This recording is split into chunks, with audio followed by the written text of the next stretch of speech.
Yeah, I asked about the delay of game when one of the players was getting undressed.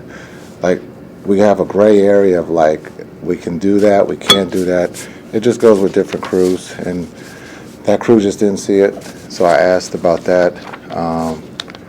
And then Tony, you know, he's throwing me out as a player, and now he's throwing me out as a coach.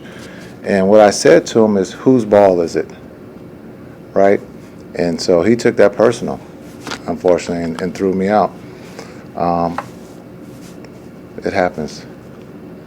It seemed like that just kind of like encapsulated all the frustration and just kind of disjointed play you guys had tonight. Can you put your finger on why there wasn't that same energy and that same kind of smooth rhythm Yeah, as tonight's past? we just talked about it. It's we have to get back to the details of our defense, and that's what we're built on. And that group in there understands that, and that's we'll do tomorrow, and we'll watch video of our last couple games because we're giving up too many points in the first half and believing that we can fight out of it, in which we have in the past. So. I think we just got to pay attention to detail and understanding when you sometimes clinch, there's a time to relax, and I think we relaxed. We didn't play very well. Luka scored the ball, but again, defensively, we got to get back to the way things were before the break, and we've talked about the slippage, and so it just caught up to us tonight. The defense has been, as you just said, it's been average, I think 15th in the league since the Porzingis trade. Do you see that as coincidental? Is there factors that could have happened since the trade that has affected No. the Yeah, the one factor that's big is our offense has gone to the moon. So we're scoring the ball, and so when you believe you can score, you're going to outscore your opponent.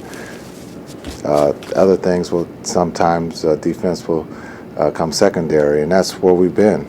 We've been scoring the ball, and we've come in.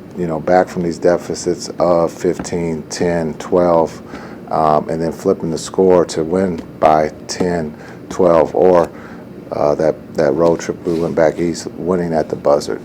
And so sometimes, you can rely on your offense as being your defense.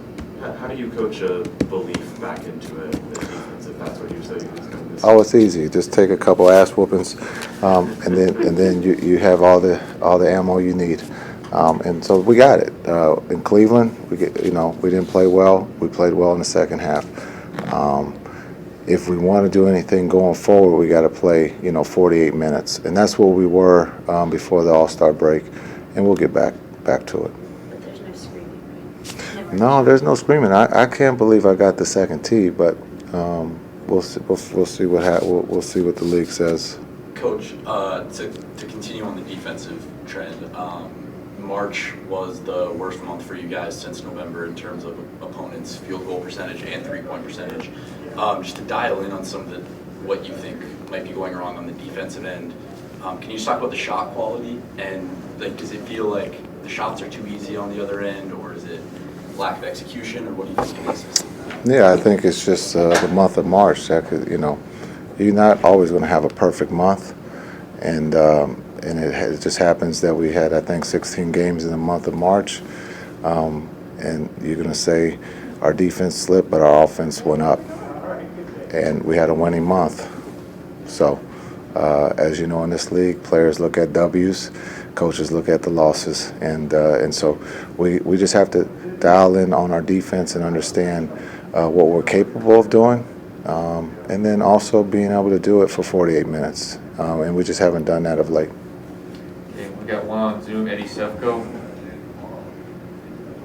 Okay, so a couple things. First, how was it seeing KP out there for the first time in another uniform? Yeah, I said it before the game. He's playing extremely well. It was great. I didn't get a chance to talk to him. I thought I was going to talk to him after the game, but I had early exit. So, but he's playing great, and you can see he's happy. But it's good to see him out there playing. So, also, how tough is it, or maybe it's a little bit easier to focus on it when you try to get your defense back on track against a team that's pretty good over there in Milwaukee? Yeah, I think when you look at Milwaukee, I don't think they're playing anybody tonight, but the Clippers are playing everybody. But they're the champs, and they're champs for a reason. They know how to play. They know how to win. It'll be a great test for us on Sunday. That'll be the third game on this road trip. Yeah, third game on this road trip. So we got our work cut out.